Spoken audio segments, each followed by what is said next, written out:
குறைவு மட்டும்தான்ப்பா இருக்குது.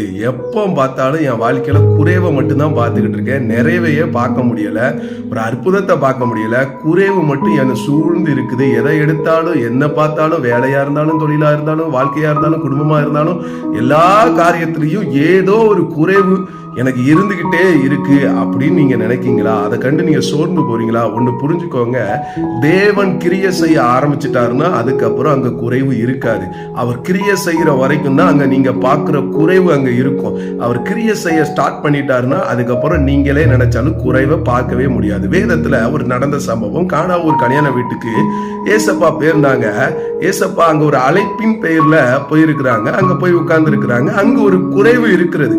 அந்த அம்மா ஏசப்பாவுடைய தாயார் அருமையான மரியாளம்மா அவங்க போயிட்டு சொல்றாங்க, இந்த மாதிரி ஒரு குறைவு இருக்குன்னு சொன்ன உடனே ஏசப்பா உடனே கேட்டுட்டு, இந்தா போறேன் போய் அற்புதம் செய்யறேன்னு போய் சொல்லல, ஏன் வேலை இன்னும் வரல அப்படின்னு சொல்லி கொஞ்ச நேரம் வெயிட் பண்றாரு. இந்த கொஞ்ச நேரம் வெயிட்டிங்ல அந்த குறைவு இருந்தது, அங்க குறைவுகள்லாம் இருந்தது. அது வரைக்கும் வெயிட் பண்றாரு. அது வரைக்கும் அங்க இருக்கிறவங்க எல்லாம் என்ன நினைச்சிருப்பாங்க, ஐயோ காணாத திராட்சரசம் குறைவுபட்டுட்ட, என்ன செய்ய அப்படின்னு நினைச்சுக்கிட்டே சுத்திக்கிட்டு இருந்திருப்பாங்க. இப்ப பார்த்தா அந்த திராட்சரசம் காலி ஆயிட்டு.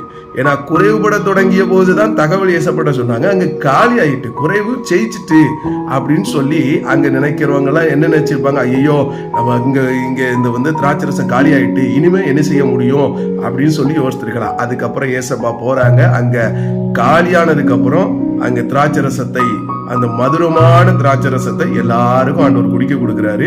அதுக்கப்புறம் அவங்க எல்லாம் வாழ்த்திட்டு போற மாதிரி அங்க ஒரு தேவன் ஏசப்பா ஒரு அற்புதம் செஞ்சாங்க. அதே மாதிரி உங்க வாழ்க்கையில இருக்கிற குறைவை பார்த்து எல்லாரும் உங்களை காயப்படுத்துற மாதிரி பேசுறாங்களா, இல்லைன்னா குறைவுள்ளவன் சொல்லி நீங்களே நினைக்கீங்களா?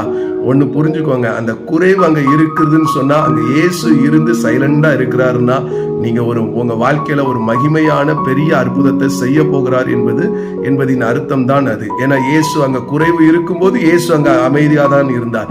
ஆனா அங்க இல்ல அப்படின்னு வரும்போது இயேசு இறங்கி கிரியை செய்தார், மகிமையான சாட்சிகளை எழுப்பினார். அதே மாதிரி உங்க வாழ்க்கையில குறைவு ஜெயிக்கவே செய்யாது. இயேசு இருக்கிற வரைக்கும் குறைவு ஜெயிக்காது. ஒருவேளை அங்க குறைவு காலியா போற அளவுக்கு போனாலும் ஏசப்பா ஒரு அற்புதம் செய்வாங்க, அதுலயே உங்க வாழ்க்கை மொத்தமா மாறிடும்.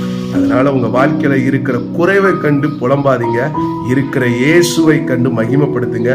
நிச்சயமா உங்க வாழ்க்கையில குறைவு ஜெயிக்காது. இயேசு மகிமையான அற்புதத்தை சீக்கிரமாய் செய்து மகிமையான சாட்சிகளை எழுப்புவார். ஆமென்.